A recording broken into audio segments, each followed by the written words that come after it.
referencia, vamos a leer a este autor japonés, Yasunari Kawabata, con esta novela que se llama Kyoto. Es una novela muy interesante, básicamente, no solo porque nos muestra la cultura, la forma de percibir el mundo por esa sociedad japonesa de posguerra, sino porque también nos muestra también su situación, incluso se alcanza a reflejar el progreso económico, ¿no? Como incluso la evolución política y la evolución tecnológica que va teniendo la sociedad. Y sin embargo, está muy fuerte, muy arraigada la novela en un hecho, en un elemento importante de la realidad que es la naturaleza. Los árboles, las plantas, las flores, los colores. En ese sentido, le da un realce muy, muy importante Kawabata, que le da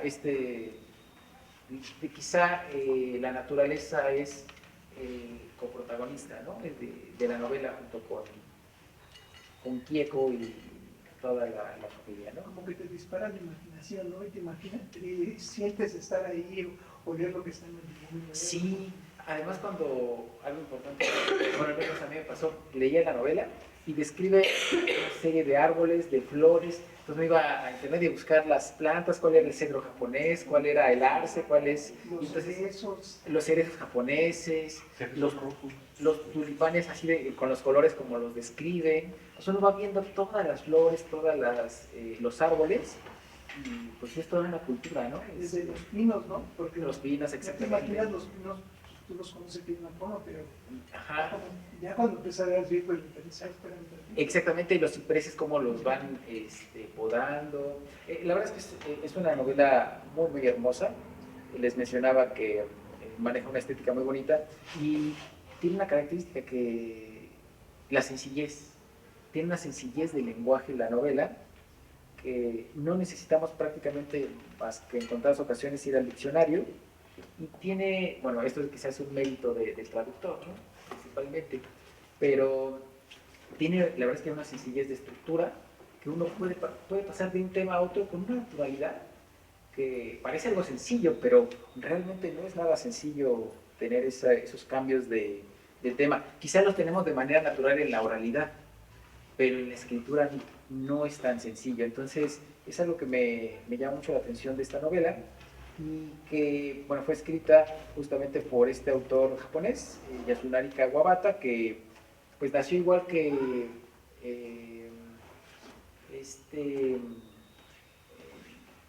ya decir Luis Borges, pero creo que Borges nació en el 89, no, sí, nació en 1859 Borges. Y bueno, ganó el premio Nobel, ¿no? Tiene muchas novelas, bueno, algunas novelas están traducidas al español, pero y no son iguales, ¿eh? Por ejemplo, cambian sus temas y su estructura, eso es muy interesante en su obra. Yo he leído nada más otra novela de él, que es La bailarina de Izu. Ah, no, mentira, y La casa de las bellas durmientes. Y son temas totalmente diferentes, la estructura, la dinámica, es muy cambiante. Entonces, esta novela es realmente como una tranquilidad, como un paseo por el jardín, y tiene unos momentos álgidos, ¿no? Solamente ciertos momentos son muy leves, o son muy breves, pero son momentos así de gran tensión y emoción en la novela, pero casi todo es como contemplar un paisaje en las distintas estaciones del año, ¿no? Que va marcando la propia novela. Y bueno, le voy a hacer la palabra al doctor Víctor, que tiene bastante que comentarnos. Bueno, yo voy a tardar más como unos 8 minutos. Y sí, la primera impresión es que sí, para mí fue una novela diferente a lo que estábamos acostumbrados. Y a mí me pareció en un momento como una novela de instantes, pero que era la sentía yo un poco lenta y tal vez no con tanta acción. Y ya cuando iba al final, me quedé con la sensación de que, ya se acabó, ¿cierto? Pero es una novela, como le decía el doctor Jonathan, me relajaba, digo, no, cada vez que la leía me relajaba. Es una novela, y sigo con la misma idea, altamente relajante. No hay personajes que hasta cuando alzan la voz no se siente casi la voz, entonces en eso no sé. Pero bueno, es una novela que inicia con un personaje principal, no sé cómo se pronuncia, si alguno sabe cómo se pronuncia en japonés, el Cheiko, ¿cierto? Es el personaje principal. Es una novela donde hablan de caligrafía también, porque el padre del chico quería aprender caligrafía, le dice que ya está muy grande, ¿cierto? Para aprender caligrafía. Yo supondría que cuando uno más grande puede aprender caligrafía, porque es como de mucha calma la caligrafía, pero es todo un arte. No sé, alguien sabe japonés, la caligrafía también es un arte, ¿cierto? Y según se entrena, según es muy difícil. Entonces empieza con Cheiko y acaba con Cheiko y su hermana, ¿cierto? Y es como son... Bueno, y empieza con una Cheiko que es más banal y acaba con una Cheiko que es muy reflexiva, ¿cierto? Y que tiene discusiones hasta muy filosóficas y muy complejas, ¿cierto? Pero al principio ella es un poco más, bueno, no banal, sino por decirlo así, es un poco más ligera y empieza con esta idea de que ella no sabe bien si en realidad, también lo va a pasar con su hermana, si en realidad cuando le cuenta a su amigo, fue en esta, porque al final es una novela de dualidades y también una novela de mucha soledad, es si fue abandonada o es una elegida, ¿cierto? Si fue abandonada por sus padres biológicos o se fue elegida por los padres sociales.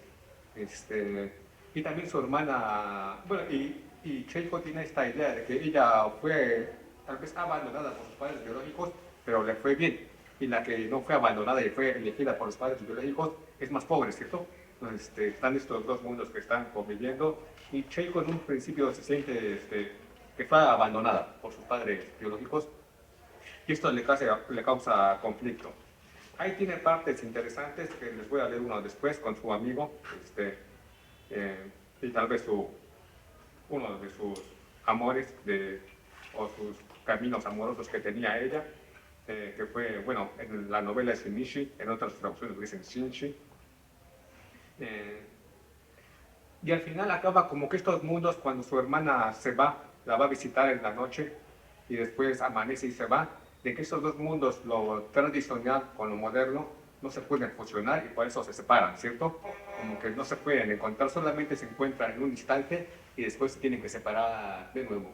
Al final de cuentas es la historia de toda la ciudad de Kioto, donde lo moderno, lo viejo con lo moderno está, ¿cierto? Y también con las fábricas de tejido, lo moderno con lo viejo también está.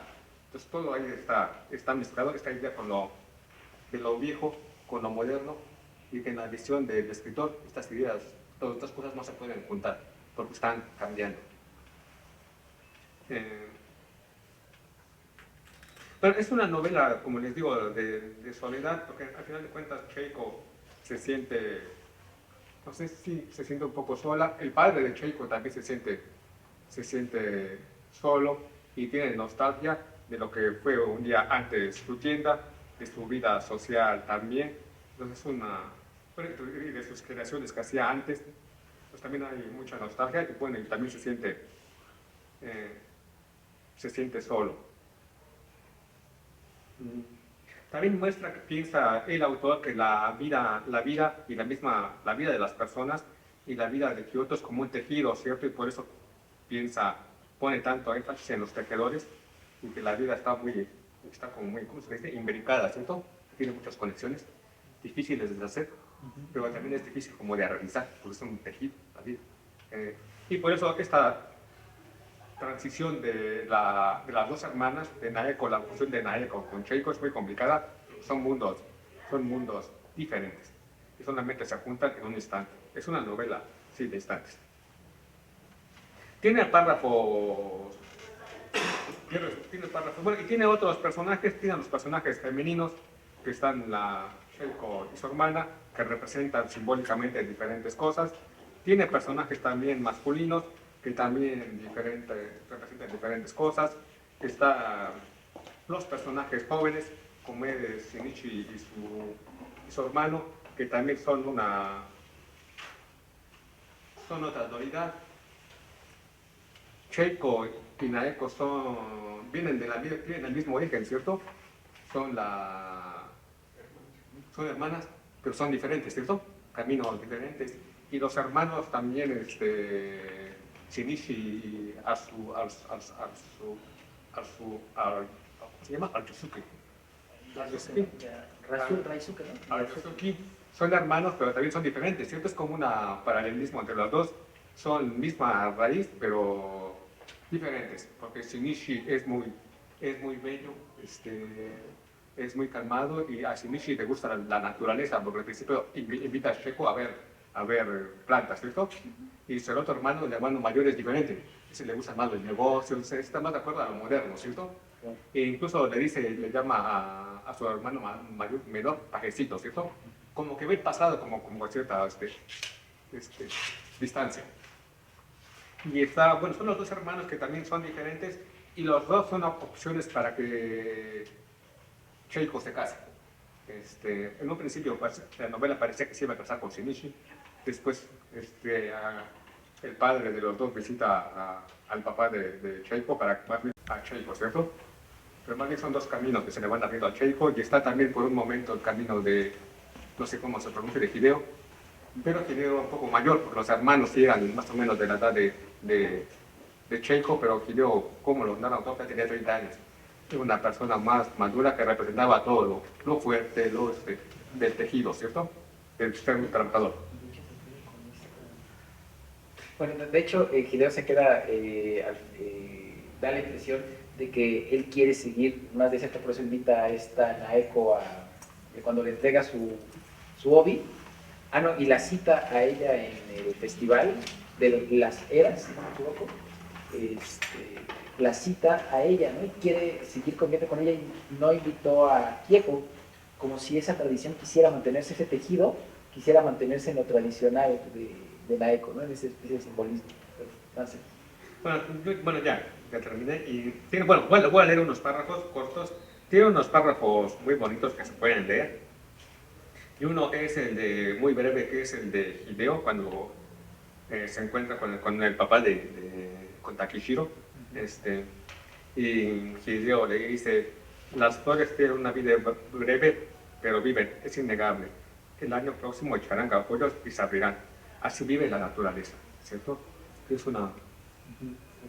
frases cortas pero bonitas, profundas del cambio. Y también, bueno, estas están al inicio, cuando empieza la novela, cuando ve las violetas en el arce, y que con un poco triste, Cheiko dice que las violetas aquí nacieron, aquí viven y vivirán, como si tuvieran que estar ahí siempre y no pudieran irse a otro lado, ¿cierto? Como una resignación, decir, lo tradicional, aquí uno está, y ya no. No sé si como resignación o quizá como un hecho, como descripción de un hecho que se va a mantener, ¿no? Y que quizá es lo que le da vida en sí a toda la historia, ¿no? Quizá. Y más adelante está cuando le cuenta a su amigo de que no es hija de sus padres con los que vive. Le dice a su amigo: has dicho expósita, murmuró, ¿te consideras tú así? Sí, tú eres una expósita, yo también espiritualmente, le dice su amigo, ¿cierto? Pues que en realidad todos somos algo así. Y dice: tal vez todos los hombres seamos expósitos. ¿Acaso nacer no significa ser arrojado al mundo por Dios? Eso no sé qué gran simbolismo tenga, pero le está diciendo que ya todos somos como abandonados, ¿no?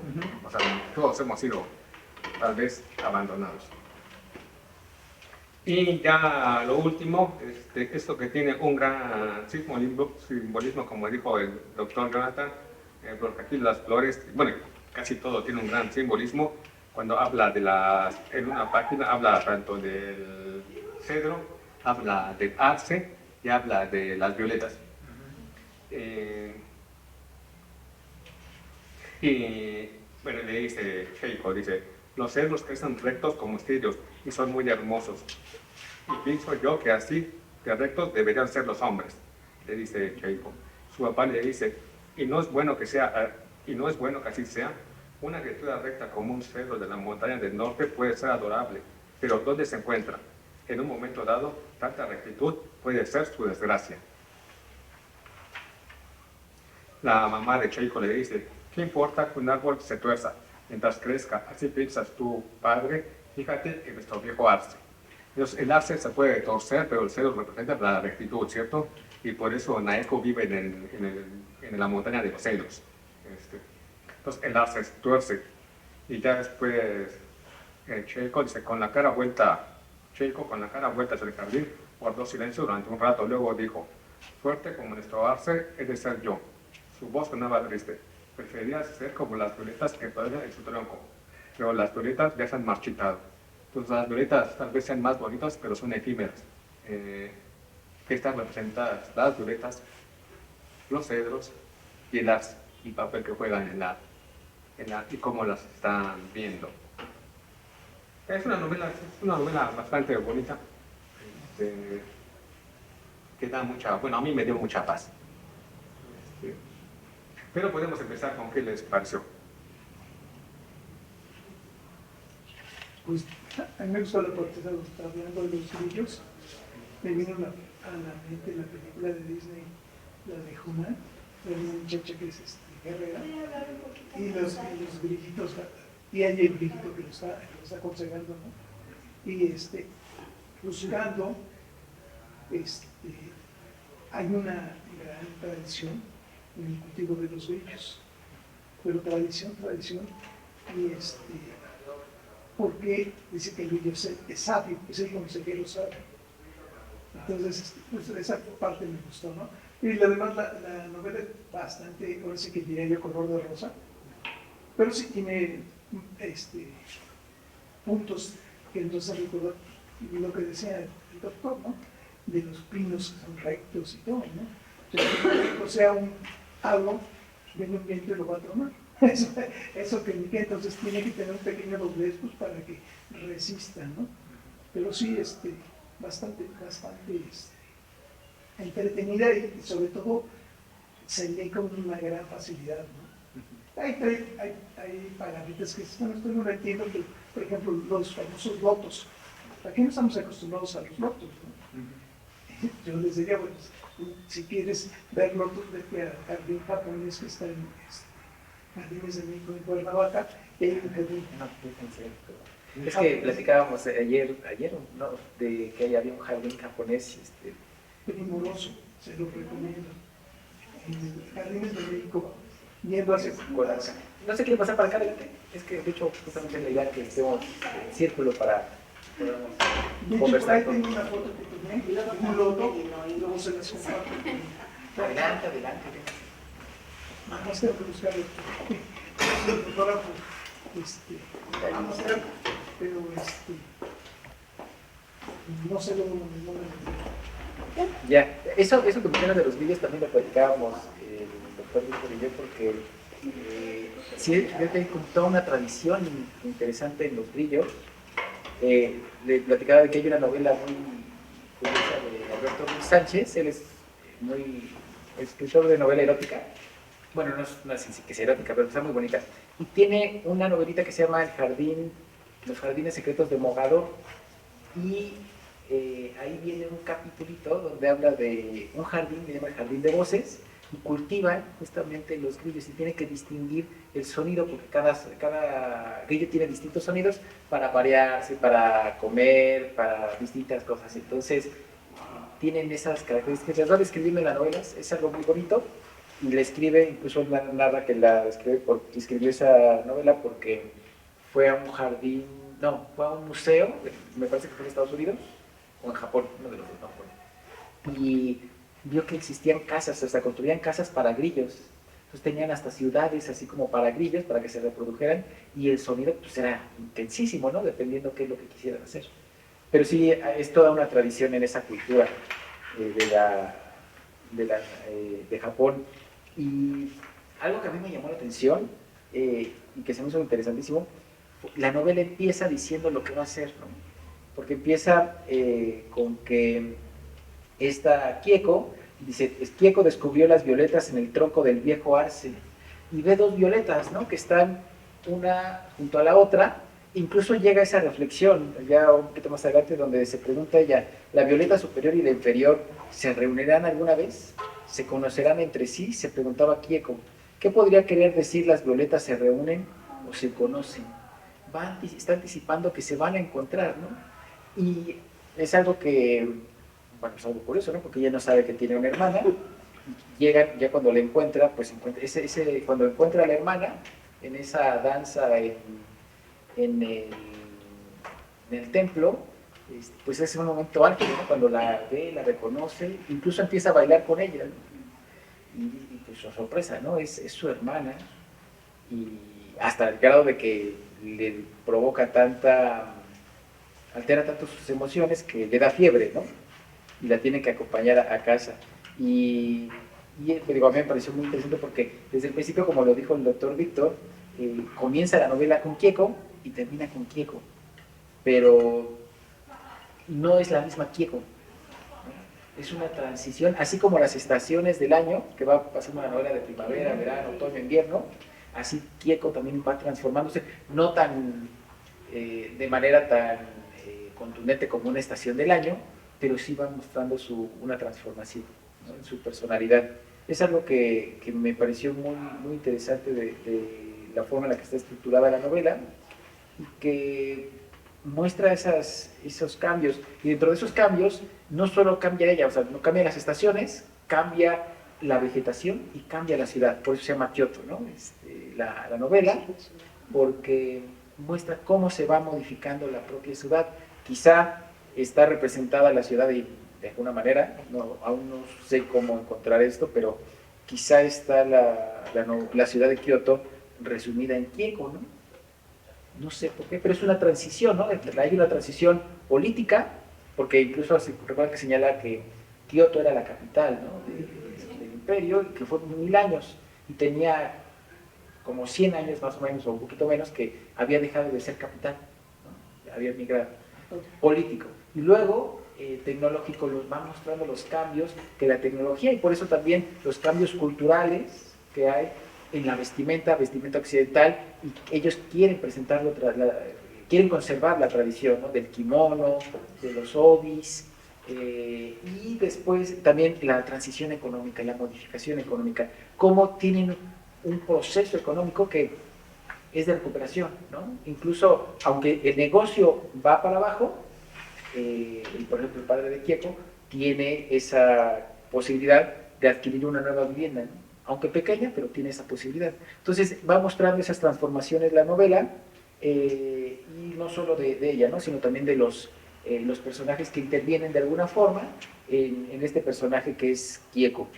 Creo que es una novela que podemos sacar muchos elementos, ¿no? Tanto, repito, económicos, estéticos, filosóficos, porque hay unas reflexiones interesantísimas. Lo que nos leyó el doctor Víctor hace un momento se presta para una reflexión tremenda. Y hay varios pasajes que me parece que son, aparte de ser hermosos, también son muy reflexivos. Perdón, creo que ya me expliqué. Adelante. Nos regalé un grillito en el WhatsApp. En el WhatsApp para que En el lo vean. WhatsApp. Ah, lo revisamos, sí. Gracias. Pues bien, yo no había leído novela asiática en el sentido japonés. Sin embargo, para hacer mi primera novela japonesa, me gustó mucho. Tal como lo dijo el doctor Víctor, a mí me gustó al grado que era como un momento de tranquilidad y se sentía tal cual como estar en un jardín zen. Porque incluso cuando el papá Taichiko, ¿cómo se llama? Cuando golpea Takichiro. cuando golpea a Hierro o a Hideo. Hierro, o sea que él está como muy absorto, muy no pensando, y lo golpea, o sea, dice tal cual que lo golpea en la cara, y ves, o sea, lees que dice que se inclina y le pide perdón.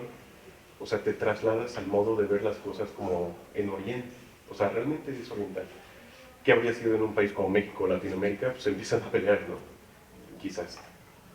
Pero el respeto a los adultos, el respeto a las tradiciones, me parece que es para enmarcarlo, el contexto es que es una religión sintoísta, aunque ya se está introduciendo el cristianismo, ¿no? Que es María y que es Cristo y que es Cristo y todo. O sea, Japón no deja de ser sintoísta y todas las casas tenían un altar al dios del fuego, me parece. Y que cuando están vendiendo flores, la chica está vendiendo flores y dice, a mí me gusta entrar mucho a su casa porque su casa está limpia, su altar está limpio.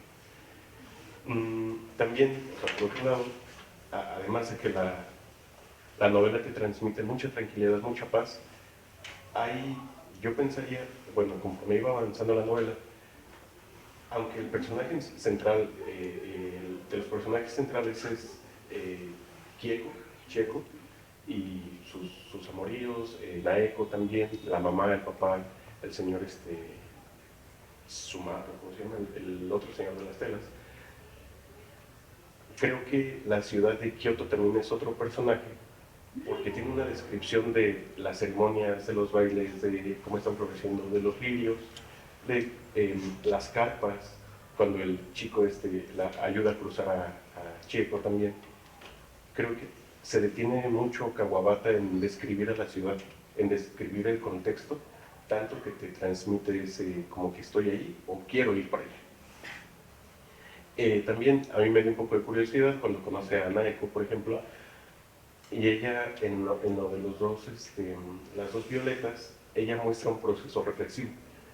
Pero cuando ven a Naeko, a la hermana, empieza a percibir, empieza a ver, empieza a preguntarse cosas, y la chica está trabajando y dice que cruzan y ni siquiera repara en ella, o sea, ni siquiera la voltea a ver. Eso a mí me dio como curiosidad en el sentido de Chieko muestra como una personalidad reflexiva, una personalidad que si bien no estaba totalmente desarrollada, tenía tiempo y espacio para la reflexión.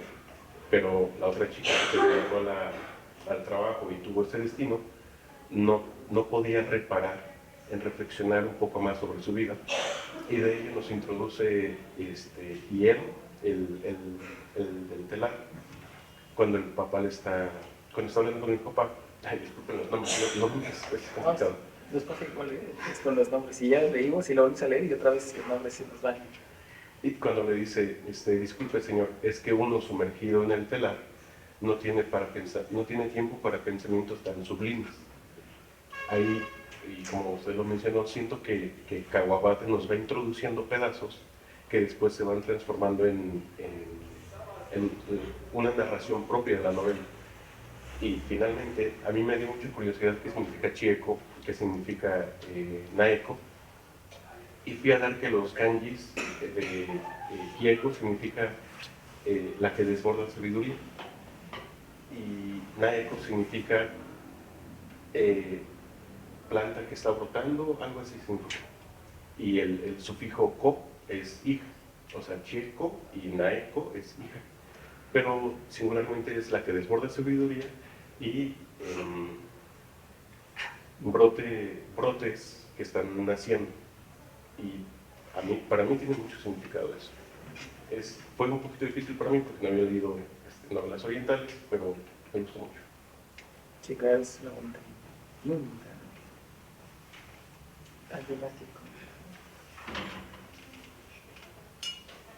Bueno, pues sí, la lectura me gustó mucho, ya está el segundo autor japonés que he leído. ¿Quién es el primero? ¿Mishima? No, Murakami, no es mío. escribió, no, escribí el libro antes de que se enfríe el café. Antes de De que se enfríe el café. No recuerdo el autor exactamente. Bueno, se lo recomiendo, está bueno.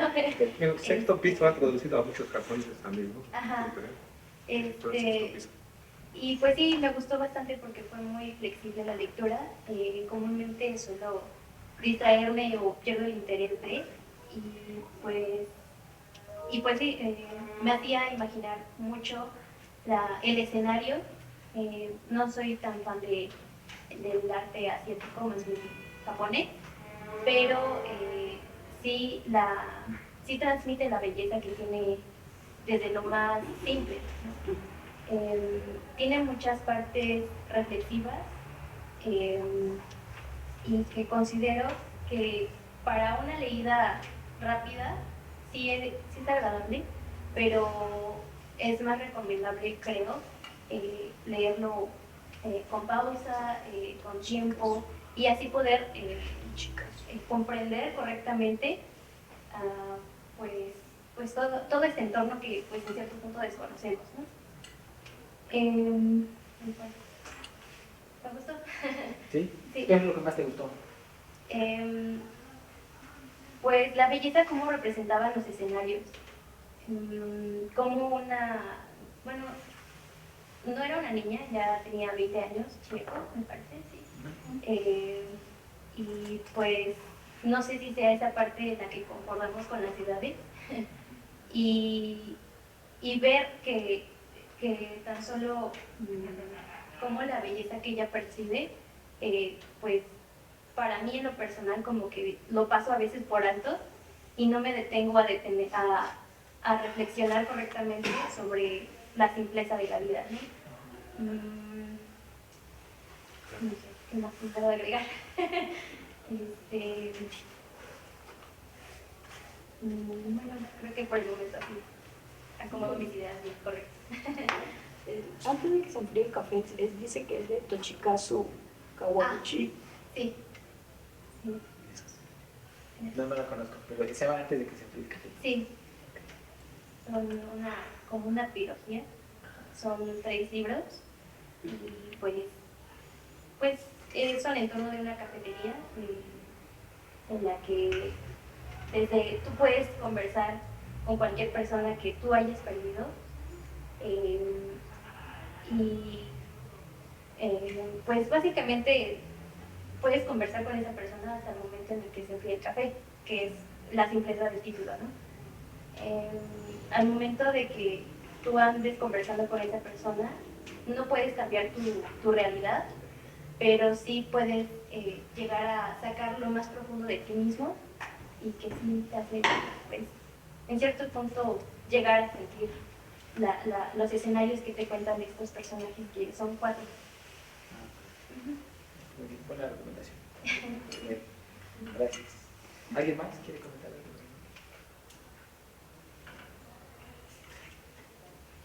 algo? Ahorita me acabo de acordar o sea, quizás sea mi primera novela japonesa, pero me he consumido las películas de ¿cómo se llama este director? De El de la tumba de los ¿El 7 Samurai? Ya, de los Ghibli, lo estoy viendo. Ghibli. Sí. Y algo que te enseñan esas películas, y lo encontré aquí, es que las películas no necesariamente son películas felices. No es necesariamente una película que aunque sí tienen procesos reflexivos, no es una película clásica de Disney de amor, no es una película clásica de ay, vivieron felices, o no se murieron, o sí sobrevivieron. Y aquí en este libro, que yo creo que puede tener influencia en Ghibli, puede ser, es que la hermana se fue. O sea, no hubo explicaciones, no hubo un me voy a ir porque X, ¿no? Sino que simplemente se va, y cómo Chieko la ve que se va, y cómo está, o sea, yo me la imaginé tocando como las celosías, la pared, que simplemente se está yendo así. Yo siento que es como que Kawabata muestra como en los estudios Ghibli, que hay finales que pueden parecer vacíos, pero no necesariamente es malo, porque vienes de un proceso de entender que la chica no está, su vida no es para el mundo del Chieko, aunque son hermanas y una nació quizás con un negocio que ahorita ya está en declive, con una mamá que no ha pasado, que no había salido de la tienda, pero vivió acomodada, tanto que podía debatirse entre casarse o dedicarse al negocio o irse a la universidad, ¿no? Sin embargo, la chica no estaba hecha para esa vida, y siento que también Kawabata nos explica cómo pues pueden haber vacíos en tu vida, pero no te tienes que sentir mal por eso, sino que puedes vivir con ellos. Hay cosas que no vas a entender, hay cosas que no se te van a explicar del todo, pero no está mal que no lo sepas. Siento que es el proceso que vivió Chieko con su hermano. Sí, ese es todo un tema, porque ayer lo comentábamos el doctor Isidro y yo, de esa dualidad entre hermanas. Decía que es como una especie de complemento. Y es curioso, yo les mencionaba también que es como que la ciudad de Kioto a lo mejor está reflejada en el personaje de Kiko, porque todo el mundo la reconoce como la más bella. O sea, la describen a ella como la mujer, una niña hermosa, ¿no? Todos, ¿no? O sea, sus amigas, los chicos que la pretenden, todo el mundo dice que es una niña hermosa, ¿no? Y cuando ven a Naeko, pues dicen que es la gemela, pero jamás dicen que también es hermosa, ¿no? O sea, lo dan por sentado, pero jamás hacen esa descripción de ella, que tiene, eso sí, su cabello es como lo tiene largo. En algún momento Hideo se da cuenta que tiene el cabello largo como Kieko, pero a la vez es diferente, ¿no? Porque tiene una vida diferente, y ahí se muestran esas cuestiones también sociales y económicas de la vida cotidiana, de que ella trabaja en una vida quizá más ruda, ¿no? Entonces es más fuerte. Al fin de cuentas, cuando la va a ver allá al bosque, la protege, ¿no? Empieza a llover y la abraza y la protege, ¿no? Inclínate y hazte como huevito o algo así. Y entonces la abraza y la protege, y ya no se moja ella, se moja Naeko, ¿no? Y ella queda.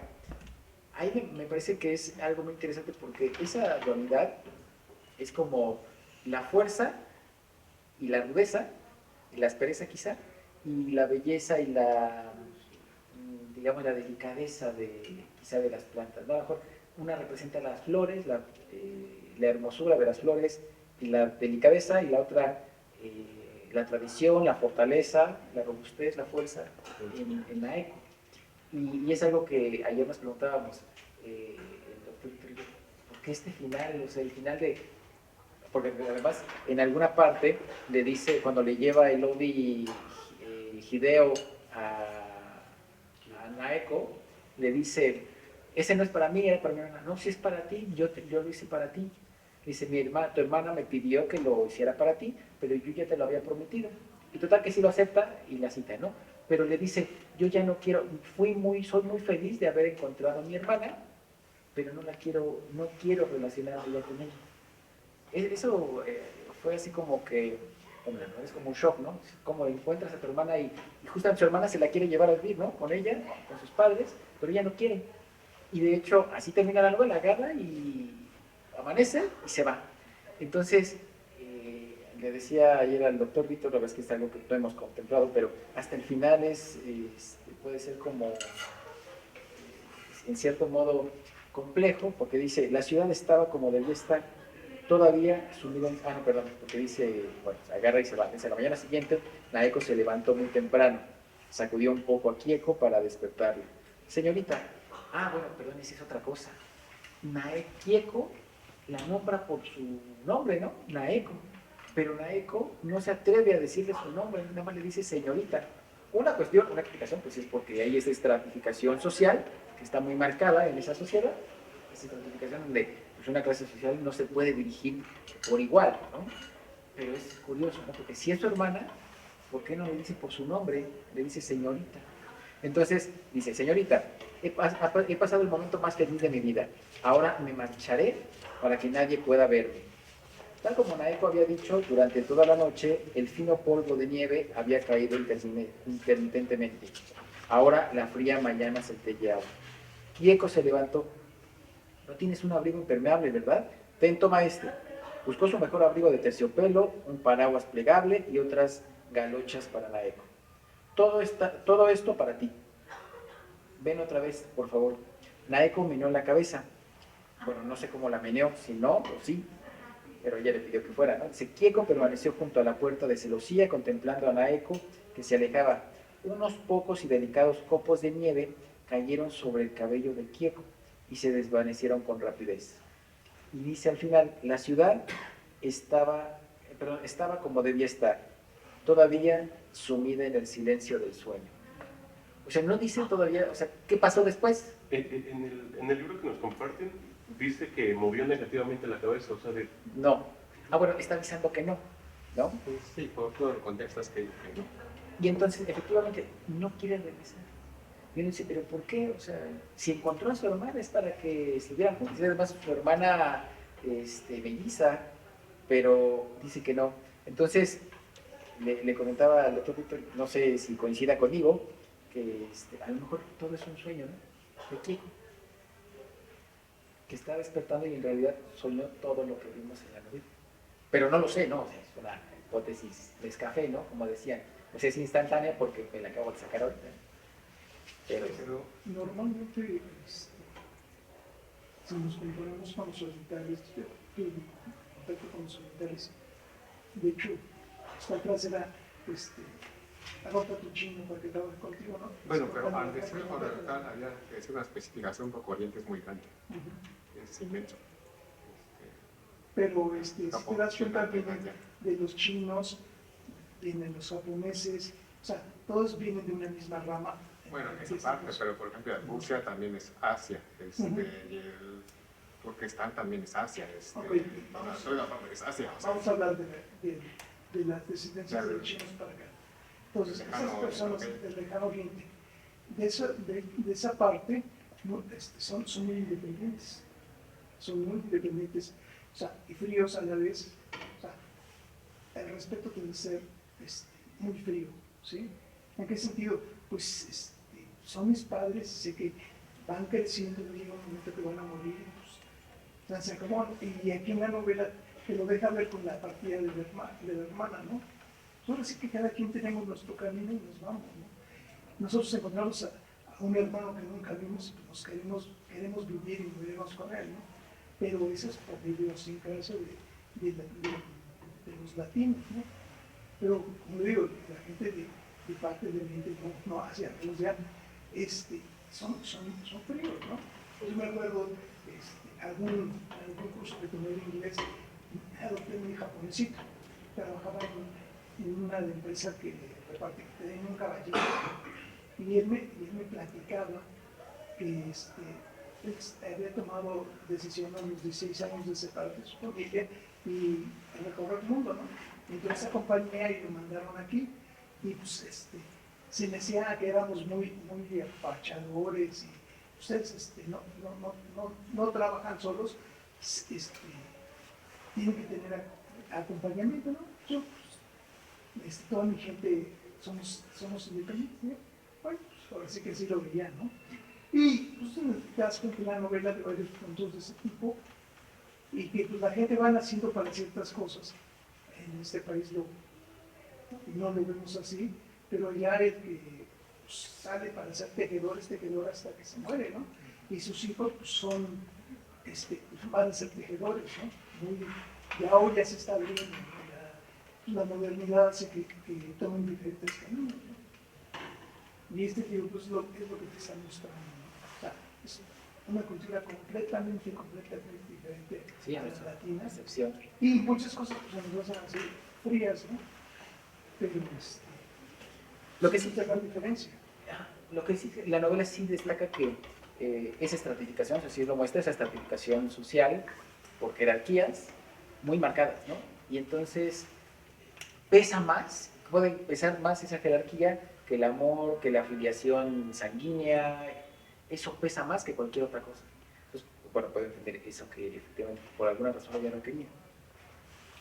De hecho, Checo vivía quizás con un poco de culpa de no buscar a sus padres biológicos, pero no hizo como, es que quiero encontrar a mis papás, y es que dónde están, y quiénes son. Simplemente se quedó con sus adoptantes, y o sea, les muestra neta que cuando la mamá le vuelve, cuando ella dice, y dudo que me hayan, que me hayan recogido porque se confunden en los lugares, ¿no?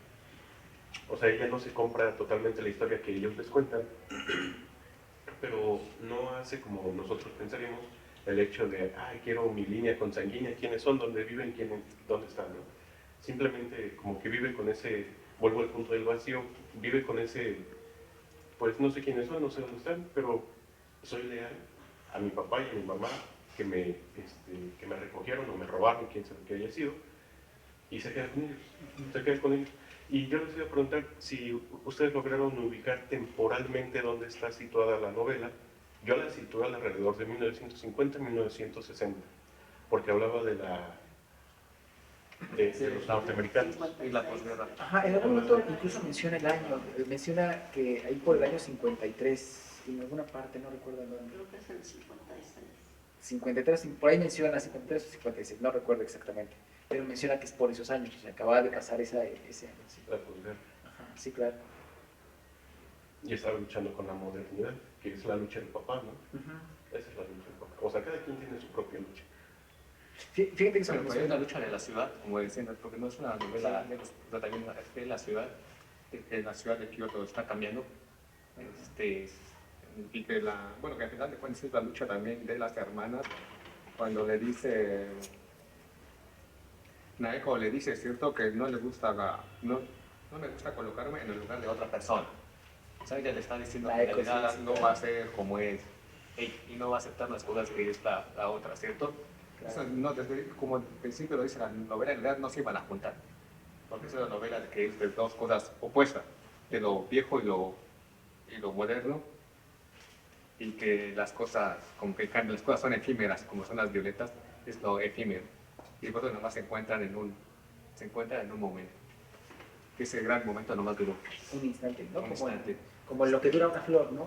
Pero los momentos que vivió la ciudad de Kioto también son de un instante, y por la nostalgia del señor, de Akishiro, de que la ciudad de Kioto, Kioto que él conoció, también se está moviendo. O sea, Sí, y por eso se encuentra con las geishas, de que va, evoca eso, pero en realidad la ciudad se está modificando. Y entonces, pues, cuando quiere comprar una casa, dice que la compraría, pero si no estuviera, si el vecindario no fuera como es ahora, ¿cierto?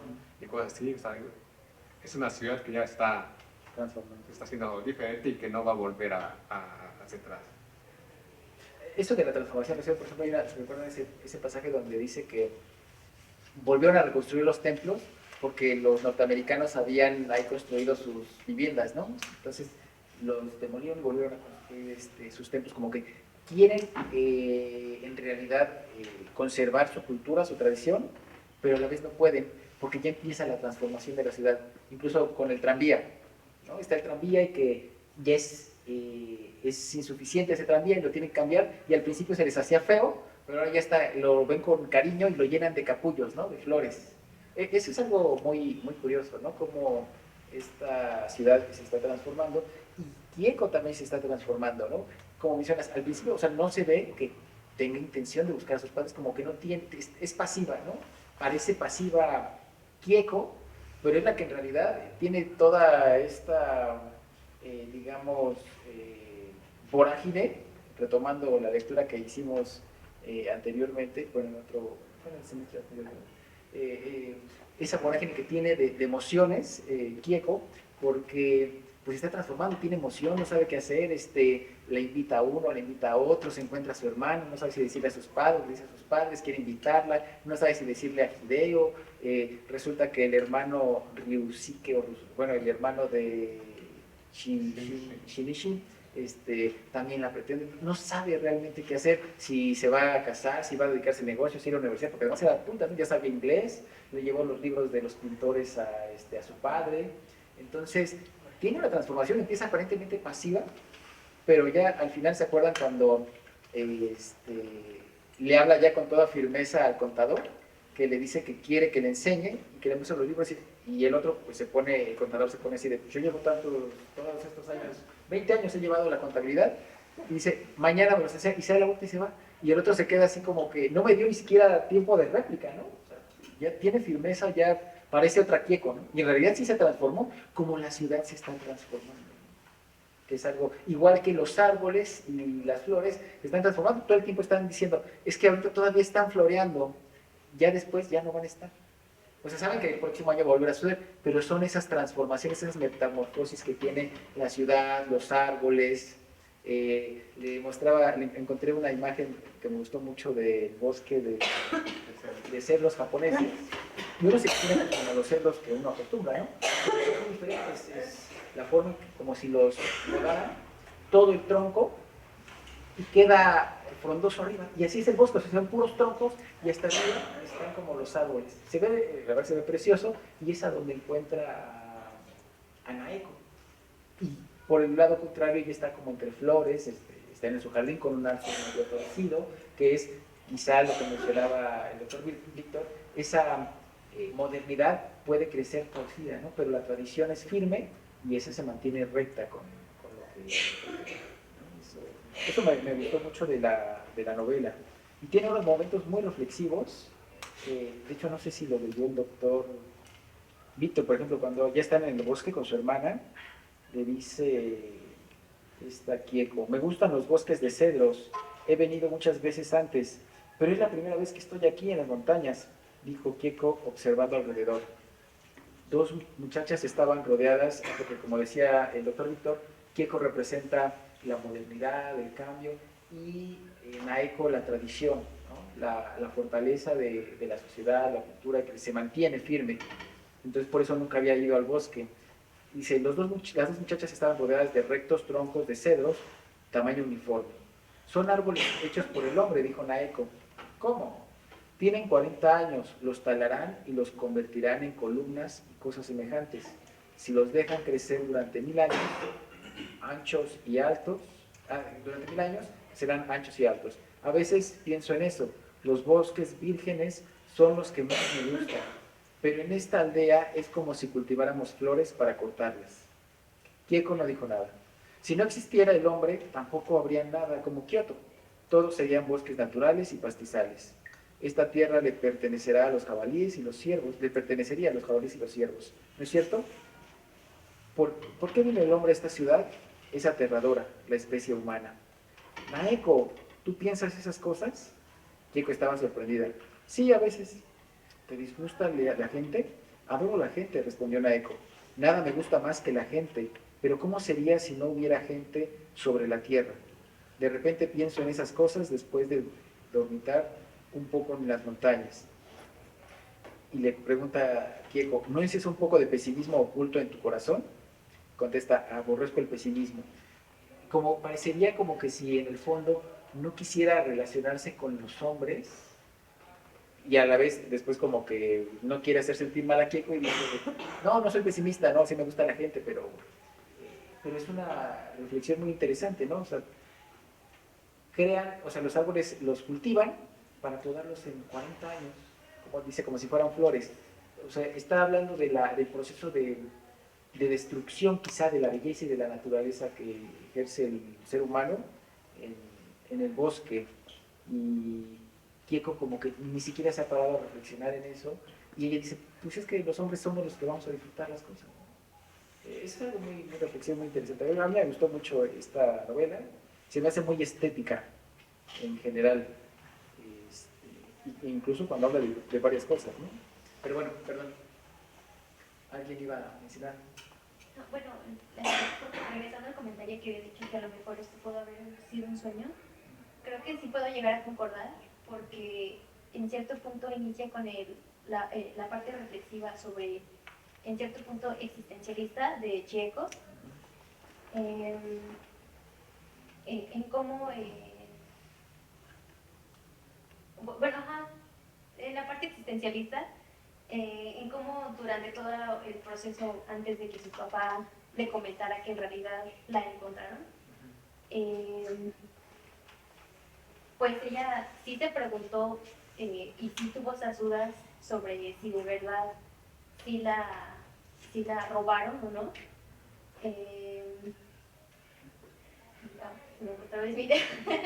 Pero pues sí, bueno, sí puedo creer que sí pudo a lo mejor haber sido un sueño. Un sueño. Sí. Sí, quién sabe. La verdad es que, bueno, a mí se me ocurrió, pero no sé qué opinan los demás. ¿Tú crees que sea un sueño? Bueno, es que es ficción, ¿no? O sea, Sí, es una... hubiera estado bien hacer el ejercicio de que Cuando es un instante puede ser un sueño, ¿cierto? Porque no es de momentos, o sea, fue efímero, nada más fue como, porque la vida también es así, ¿cierto? Fue un sueño, fue un rato nada más y ya cambió todo de nuevo.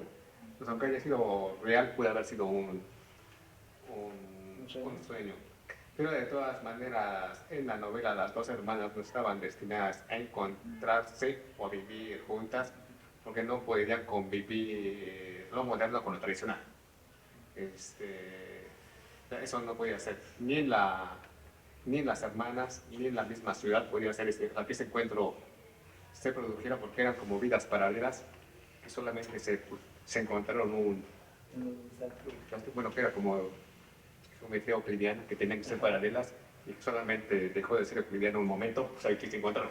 O habrá sido solo un reflejo y no se encontraron. Y ya después se tuvieron que volver a O separar. trató de buscar Porque- esa parte que ella, pues no sé, Necesitaba. sentía, ajá, necesitaba para, y pues lo vio, lo reflejó en la época. Pero como ya eran caminos diferentes, cada quien tenía que seguir su camino, porque al final ya eran vidas separadas, pues ya eran vidas separadas, y tanto el ofrecimiento de la madre como del padre, de traer, bueno, con nosotros que esté aquí, ya no para la, o sea, son caminos diferentes y cada quien tenía que seguir como su camino. Ujú. ¿Tú qué opinas, Octavio? Eh, me pa- Podría ser, o sea, aunque la posibilidad sea muy pequeña, no deje de ser una posibilidad, que puede ser un sueño de Chieco, o sea, que está buscando una proyección de qué habría sido su vida si hubiera vivido lo que estaba destinada a vivir, ¿no? O sea, biológicamente. Sin embargo, yo creo que procesos reflexivos como cuando el papá piensa acerca de los modos de producción y los critica y ese tipo de cosas, o sea, la novela no está alrededor de Kioto únicamente la cámara persiguiendo o el lector está viajando con Kieko, sino El que narrador no está solamente hablando. exacto, está viajando con el papá, por ejemplo, cuando visita a su amigo, está con Naeko, con Iedo, está con la mamá, está con Masako, todo, o sea, son procesos en los que observa diferentes personajes y, por ejemplo, vuelvo al punto de cuando habla de los procesos de producción, y creo que hay una discusión un poquito sobre, pues era lo que estaba en boga en 1950, 1960, el modo de producción, bueno, que ya tenía unos 40 años, el modo de producción en serie con esas máquinas ruidosas, o tener 4 telares en tu casa hilando los obis y los kimonos, ¿no? El papá, ¿cómo se rehusaba? No logro concebir a qué se refiere con diseños abstractos. O sea, ¿a qué diseños de kimono se refiere? Pero que él se aferraba y se aferraba a sus diseños abstractos o sus diseños tradicionales, y que de hecho se fue a estudiar caligrafía para ver si le despertaba, ¿no? Pero ya estaba demasiado grande, aunque quisiera, bueno, eso de entender la novela, aunque quisiera, ya estaba atrasado, ¿no? ya estaba fuera de... Y creo que ahí también hay un símbolo cuando en el monasterio dice que es una única monja, demasiado anciana y demasiado vieja. O sea, uno pensaría como lector, ¿cuánto tiempo le queda a ese monasterio si solo hay una monja? O sea, creo que Kawabata... Está por agotarse el cristianismo en esa. Exacto, o sea, también nos está diciendo como que el papá fue allá para su proceso de reflexión, su proceso de creatividad, para volver a encontrar lo que él tenía, ¿no? Porque él era exitoso y su negocio va en declive. Pero creo que, o sea, Kawabata, al hablar de que es una única monja, si hubiera sido un símbolo vivo o un símbolo que va a continuar viviendo, habría dicho que está lleno de monjas y tiene vida y es un proceso que va a continuar, ¿no? Pero dice que es una única monja que está anciana y demasiado vieja. Entonces, Y al final es un camino que le recomiendan que no siga. Cuando va con Hideo, dice que sí, ya que se vaya con tu familia, ¿no? Dice, regrese con tu familia. Y bueno, vuelvo al punto del sueño. No creo que sea un sueño. No creo probable que sea un sueño, no digo que no. Porque el lector está viajando con diferentes personajes. Está viajando con Naeko particularmente, con Kieko particularmente, pero también vemos las vicisitudes del padre enfrentándose a los nuevos modelos de producción. O sea, por eso pensé... Pero padre tal vez no pueda hacer un sueño porque acaba con muchas incógnitas, ¿no? O sea, ¿cuál de los hermanos va el Diego, se va o ve a Hideo? Todo eso no hay, o sea... A mí me pareció, ese personaje de Hideo me parece interesante porque ¿con quién se decide quedar Hideo? O sea, no lo dice claramente, ¿no? Pero da a entender que se prefiere quedar con Naeko que con Hideo, ¿no? Digo, con Kieko, ¿no? A ella le regala el obi, ¿no? Ajá, Ajá, le regalé el ¿Por ojo. qué De hecho, yo- les hizo uno a cada una, ¿no? Pero porque ellos dos son diferentes a raíz, pero son la misma vida, ¿no? O sea, son parecidos. Naeko y Hideo. Hideo, sí, Son claro, diferentes. provienen de, además de una estrategia de su papá, Sí, hasta pero su papá. son similares. O sea, Sí, claro. De hecho, a Osuke, que es el papá, le dice que veo, sé que te gusta mucho Kieko, pero recuerda que somos de un estrato social inferior. De hecho, yo le debo mucho a Takeshiro, porque él fue el que me financió el primer telar, ¿no? Y yo le llevaba como pago un obi cada noche, porque me daba pena entregárselo en el día, ¿no? Eso, o sea, como está todo eso está estratificado, pero justo a lo mejor por eso decide Hideo, ¿no? Bueno, esa es mi percepción, ¿no? Que decide quedarse con, o prefiere cortejar a Naeko que a Kiko. Pero, bueno, percibo eso, no sé cómo lo vean ustedes. bueno, pero al final de cuentas tal vez sea una novela sobre la ciudad. Tal vez o sea, el personaje más importante es la ciudad y dentro de la ciudad está la historia de Cheiko. Pero porque Cheiko representa, es una representación, cierto simbolismo, representa muchas vidas. Esta vida de lo moderno, la lucha con lo tradicional y ese tránsito que hace Cheiko de ser hacia la reflexibilidad y ser más filosófica y todos los caminos que se le abren y puede elegir en ese mundo que está cambiando y que ya no puede regresar al pasado. Y por eso tal vez le ponga la novela Kyoto, porque es Kyoto, sobre sí. la ciudad. Está. Sí. Quizá podría ser como un semejante a bueno, que está mucho más grande, la de La ciudad más transparente. Es una novela sobre la Ciudad de México, ¿no? Pero obviamente el personaje es la ciudad, pero hay distintos personajes, ¿no? Pues viéndolo así, bueno, sé, en la evocación de que uno ve que va cambiando la ciudad, pues sí, ¿no? Como la nostalgia que uno siente de cosas que ya no son, que ya pasaron y que no van a volver a ser. Así como Los bandidos del Río Frío, Sí, que describe sí, justamente esta zona del Valle de México, que se vivió o como la describen, o como fue, cuando se supone que fue ahí entre el siglo XVIII y el siglo XIX, a principios del XIX. Es una ciudad nostálgica, hermosísima, pero que ya no existe, ¿no? El propio Manuel Paino dice que esa novela la describe como a él le platicaron que era la propia ciudad, pero ya no existe. Así también Kioto, pues trata de, Kawabata, pues imagino que trata de rescatar lo que alguna vez llegó a ver quizá de niño, pero que ya no es. Tiene muchos elementos, ¿no? Incluso no sé si quieres que veamos simbolismos o... pues no sé, tiene cosas, por ejemplo, que abarca no solamente el espacio, pero que abarca el tiempo cuando está cerca del cambio y lo moderno. Están platicando Cheiko y su papá, y le dice, quizás sea lo más necesario para Kioto, ¿verdad? Sus montañas, sus ríos, hasta sus gentes, dijo Cheiko. ¿Crees tú que el padre sintió? También sus gentes, pero me pregunto si no podrá decirse lo mismo para todas las gentes, de las de hoy como las de antaño. O sea, del presente, pero del pasado. ¿Quieres decir, pues, que puede aplicarse a todo nuestro Japón, también al espacio, ¿cierto? Y se aplica a Kioto, que es la ciudad de Japón, al espacio, también se puede aplicar a todo el mundo. Entonces, que es algo también que es inmenso. Sí, claro. Esto de la valoración de lo artificial, si es mejor o peor. Alucinar, no solamente es algo que se tiene que preguntarse ahora, sino también se lo preguntaron pues, antes. Y esto es verdad, ¿cierto? Sí, claro.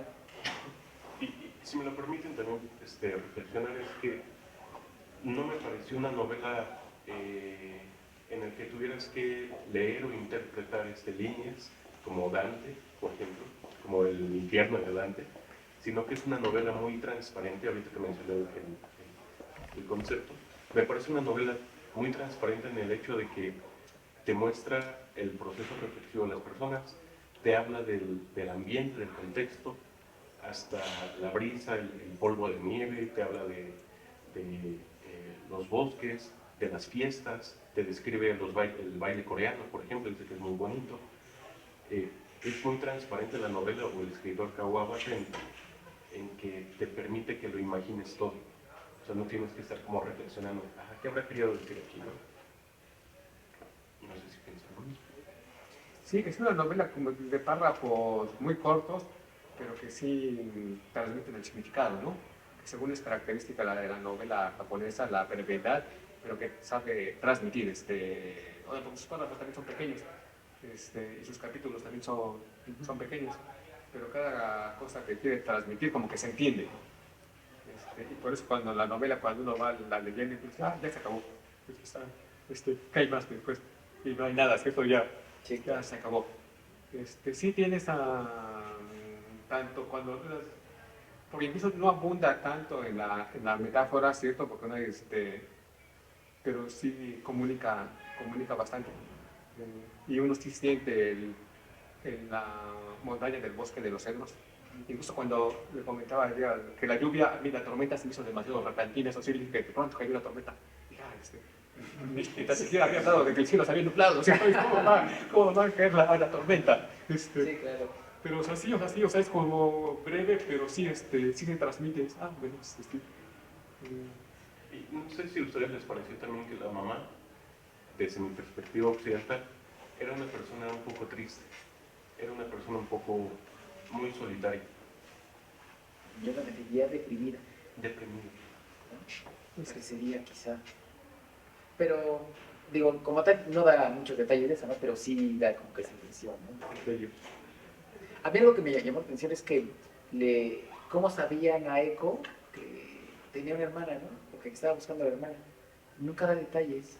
O incluso cuando le empieza a preguntar Kieko, oye, ¿y cómo era tu mamá? ¿Cómo se murió tu papá? ¿Qué tú no tienes familia? Y le da el cortón, ¿no? O sea, no quiere hablar de ello. Eso es muy extraño, ¿no? Como, pues si sabe que en realidad también son sus parientes, pero también dice que no tiene mucha información. Es algo muy extraño, ¿no? Que tampoco tiene información de sus antepasados, simplemente que la adoptaron y que sabe lo que le dice la gente, ¿no? Pero no sabe si tiene otros parientes o no, simplemente que también es expósita, ¿no? Como todos, según la novela, ¿no?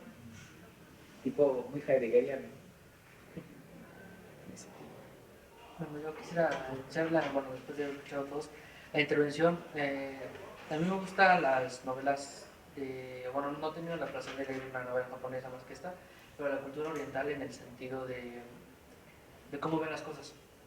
El taoísmo, que es una corriente espiritual de China, pero que también tuvo mucha influencia en Japón, yo noté una parte que vi que se puede discutir de la novela, y es en el Tao Ching, en el Tao Te Ching de Lao Tzu, que es Tao, dice lo siguiente que me parece que tiene relación con la novela. Cuando contemplamos algo y lo vemos bello, algo en cambio resulta feo. Keiko representa lo bello, por ende, algo tiene que ser nomás feo. Por eso, por ejemplo, no le dicen a Keiko que es igual de bella. Cuando contemplamos algo y lo vemos bueno, algo en cambio resulta malo. El ser y el no ser se crean mutuamente. Lo difícil y lo fácil se apoyan mutuamente. Lo largo y lo corto se definen mutuamente. Lo alto y lo bajo dependen mutuamente. El antes y el después suceden mutuamente. Como en la cultura oriental no hay una tan marcada dualidad, sino que para muchos de ellos todo forma parte de un todo. Entonces ahí viene mi comentario general de la novela, y es que Kioto para mí trabaja con dos ideas centrales. La identidad como un fenómeno frágil, cómo la identidad no es algo concreto, sino que es algo frágil, y la belleza como destino trágico, como en las descripciones que hace el autor, pues vemos como la belleza, aunque es belleza, siempre tiene inherentemente lo trágico. Aunque la obra para mí parece delicada, en realidad es una meditación existencial muy cercana a la sensibilidad. Yo lo relacioné con la sensibilidad rusa y a varios otros filósofos. Keiko, por ejemplo, el protagonista, es un ser construido en la ausencia. No tiene su origen, no sabe cómo. Tiene un cuerpo, pero no sabe cuál es su origen. Entonces, alguien que no tiene origen puede existir, la idea que se plantea. Su identidad no es algo firme, sino algo que se sostiene por un milagro, por un accidente, se podría decir. ahí yo recuerdo que Hegel decía algo sobre que la conciencia solamente puede ser reconocida a través de otra conciencia. Es decir, no podemos decir que existimos a menos que otra persona nos reconozca. Keiko no tenía muchas dudas de quién era, y cuando ve a Naeko, se reconoce en ella. Entonces ya puede afirmar que existe, porque si todos estuviéramos en una sala oscura y nadie nos reconociera, pero solamente tuviéramos en nuestra conciencia, ¿podríamos afirmar que existimos? Estamos en un cuarto cerrado, en un cuarto oscuro, no hay ningún contacto con nadie, no tenemos ni siquiera conciencia de que tenemos cuerpo, solamente somos conciencia y no somos reconocidos por otra persona. ¿Podemos afirmar que existimos? La respuesta es que no podemos afirmar que existimos hasta que otra persona nos reconozca. Eso es lo que la idea central de la identidad que pongo en el libro, sobre la belleza y la fragilidad de la novela. La belleza como destino trágico, Kioto, todo es hermoso, todo describe, me recuerdo mucho a Tolstoy en Edgar Allan Poe, como las tradiciones son muy marcadas, pero para lo que para Tolstoy las tradiciones son como muy importantes preservar y son muy bellas, en Kioto, en esta novela es como, son bellas, pero son frágiles. Son bellas, pero son frágiles, son bellas, pero son efímeras. Entonces, creo que al final ese es el cruce entre la identidad frágil y la belleza que se desvanece.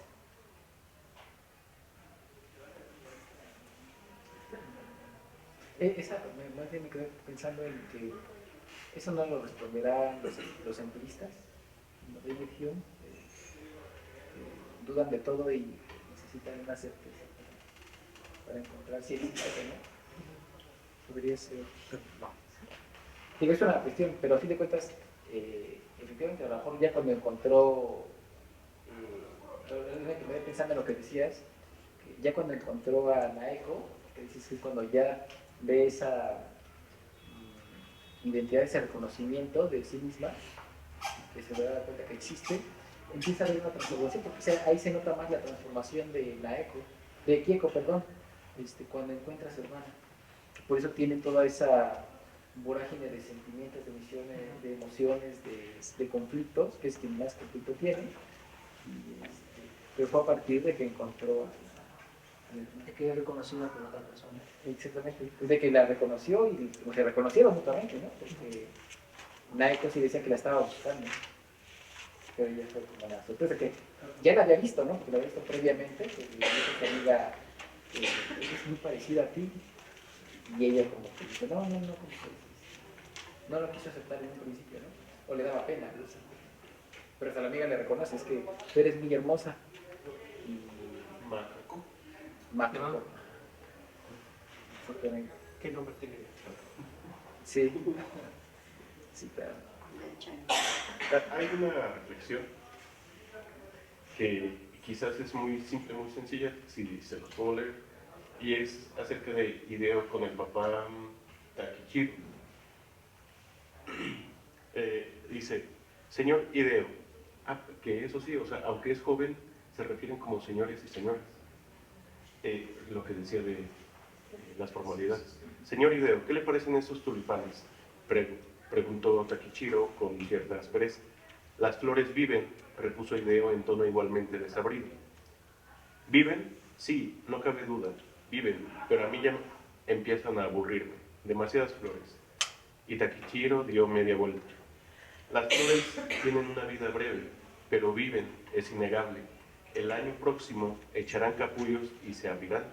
Así vive la naturaleza. Takichiro comprendió que Hideo había vuelto a darle una lección.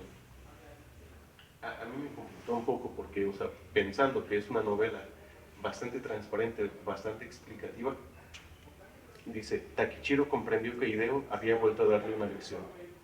¿Qué lección? O sea, que la vida tiene su ciclo, que la vida perece y vuelve a... El mundo que tenía el papá se estaba derrumbando. De hecho, todos los argumentos de Hideo son Es reflexivos. cierto que, sí, que todo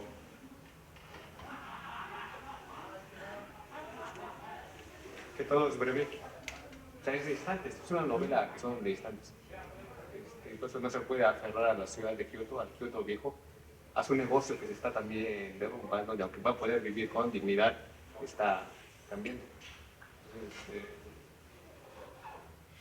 A mí me quedó, ahorita que describía Octavio la forma en la que está narrada la novela, me imaginaba una película de Lars von Trier, ¿no? Que siempre va el cámara aquí, va la cámara aquí, y ya va grabando todos, ¿no? Pero cambia después de escena y también luego va grabando aquí. Eso como que me genera esta idea de esos instantes, porque realmente ha sido novela, ¿no? Y quizá me refuerza más la idea de que puede ser un sueño, porque como en un sueño, bueno, tenemos la idea del sueño de lo que recordamos, pero en realidad, o sea, hasta donde yo recuerdo cuando tengo un sueño, saltamos de manera natural de una escena a otra totalmente distinta, como con toda naturalidad, ¿no? Sin Así transición. como exactamente sin transición, no simplemente llega, de repente es de noche y ya es de día y está soleado y estás con otras personas. Con toda naturalidad, bueno, en el sueño así yo recuerdo que me ha pasado, ¿no? No sé si a lo mejor soy un caso atípico, ¿no? No sé si ustedes, a lo mejor ustedes tienen sueños muy homogéneos y transiciones muy leves, ¿no? Pero yo recuerdo unos sueños así, he tenido sueños con toda naturalidad. Entonces, quizá estas distintas dimensiones que va pasando, con toda naturalidad, uno a veces está viendo que otras personas están haciendo algo y luego como que uno se abstrae y ve como una cámara que está filmando a los demás, o sea, estamos viendo otras escenas. Entonces, ahorita me quedé pensando en esto que decías, incluso de Fideo, esas reflexiones que tiene Fideo, la verdad son muy profundas, pero también bien podrían ser como parte de un sueño, ¿no? De un conflicto, a lo mejor ni siquiera es Kieko la que está soñando, ¿no? O es la propia ciudad, si fuera un ente, o un grillo, no lo sé, o una flor. Lo que representa a la modernidad.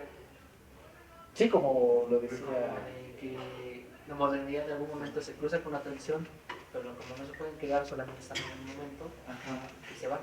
Los Keiko representan esa modernidad. Y de alguna manera, o sea, ambas se dan cuenta que ambas son hermosas y una de ellas quisiera estar con la otra, pero no puede, ¿no? Porque la tradición no quiere cambiar y la modernidad, pues esa es la característica, ¿no?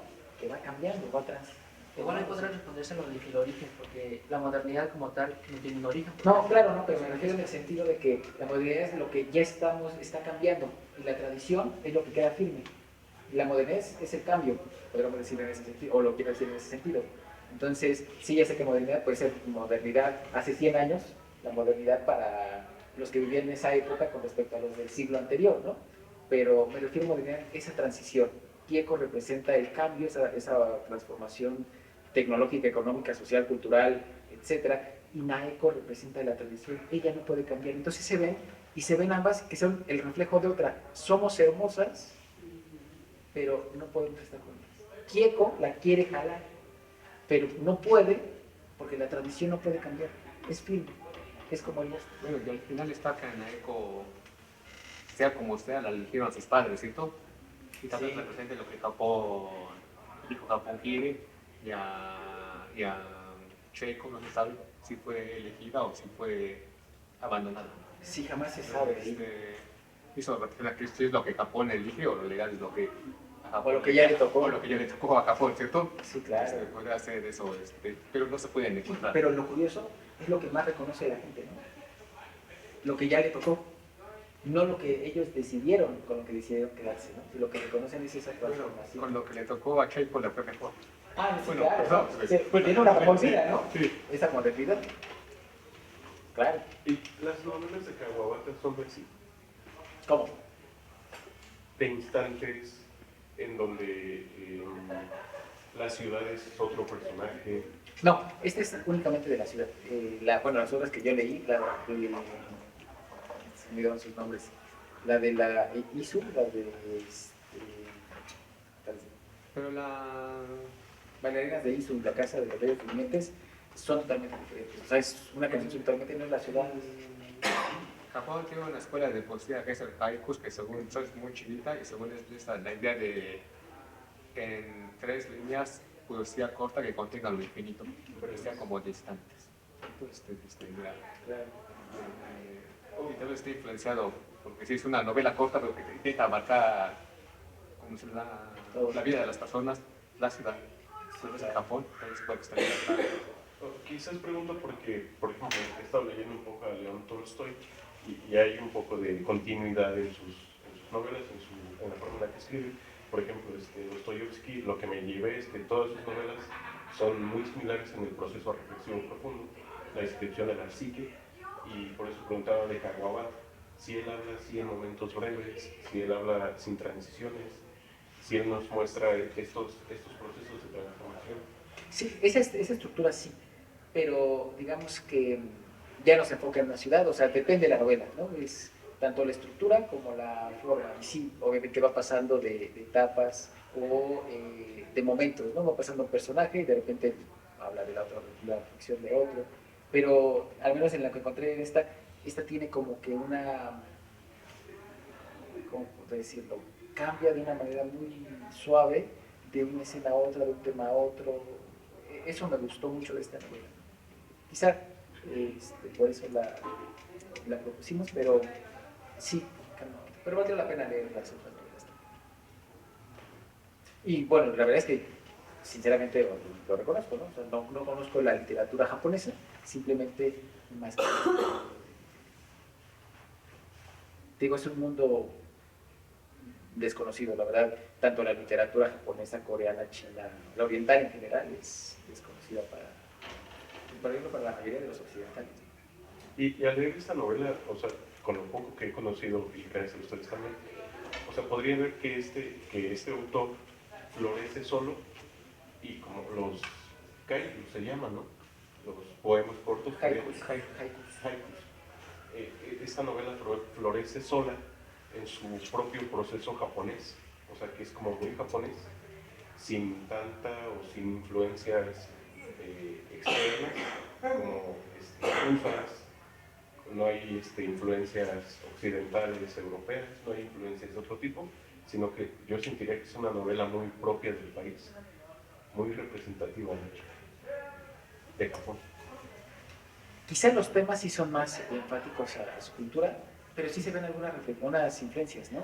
De los turistas, las calles, los tranvías, o sea, cómo esa transformación, o sea, sí la va marcando como quizá va a ser, es la que estaba anticipando Kawabata, que es lo que iba a predominar. Perdón, me refiero a la influencia en Kawabata. Ah, en Kawabata. En el estilo de... En el estilo pues tal vez en el estilo breve. Es su estilo. Bueno, es según el estilo sí de la cierta novela japonesa, el estilo de la brevedad, pero de la claridad. No hay influencia latina, no hay influencia europea. Pues sinceramente no lo sé. Yo la Bueno, verdad es no que sé. son culturas independientes, ¿cierto? Ver como revela la literatura rusa e influencia latina, pues no, bueno, Salvo con otras excepciones, ¿no? Quizá. es complicado, porque son rama, o ver la influencia china que tiene influencia latina, porque pues es complicado. Por ejemplo, en el premio Nobel Kensaguro Oe, que es japonés, vino a México y estuvo un rato en el Colegio de México, creo que vino como 2 años. Y bueno, yo no sabía, ¿no? Pero lo relató en una conferencia con Villoro, que le preguntó, se lo encontró en Barcelona en un congreso y le preguntó, de hecho se acercó él, se acercó a Juan Villoro y le dijo que él estuvo en México. Y él preguntó, ¿pero qué fue a México usted? Y dijo, fui a aprender español porque quería leer en español al mejor escritor de todas las épocas. Al mejor escritor de todas las épocas. Dice a Juan Rulfo. Quiso leer Pedro Páramo y a Diana en Llamas en español. Que para él era lo más importante en la literatura. Bueno, eso es lo que relata Juan Villoro, ¿no? Pero digo, sí ha habido influencias a lo que nosotros no las conocemos. Vamos a ver la próxima sesión a Juan Ruiz de Alarcón, que tuvo una influencia tremendísima en la literatura europea y que nosotros ni siquiera lo sabemos, ¿no? Pero bueno, ese es otro tema. No sé si quisieran agregar algo más. No se hizo película, la verdad, de esta. ¿De cuál? ¿De Kioto? No lo sé, sinceramente no lo sé. Quizás sí, pero no lo sé. Habrá que buscarla. Ojalá y Bueno, la verdad es que sí, porque, o sea, uno se imagina esos paisajes, esos bosques, esos flores, y quizá quedaría muy corta la película, ¿no? Quizá. Pero bueno, ¿alguien quisiera agregar algo la más? una película que me ha hecho que la novela y la película les parece correcta es la de El nombre de la rosa. Ah, Las dos de ver, son buenas. sí, las dos son buenas. ¿De 5 negros? No, no, Sí. que son dignas de ver. A mí me parece que sí, también.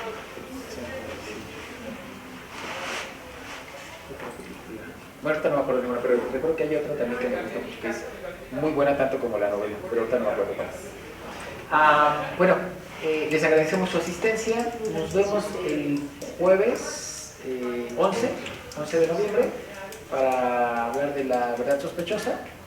Y les comentaba que la siguiente sesión, para los que acaban de llegar, la vamos a realizar el 9 de enero, para el cierre del ciclo. Bueno, ya no hay más. Pues muchas gracias.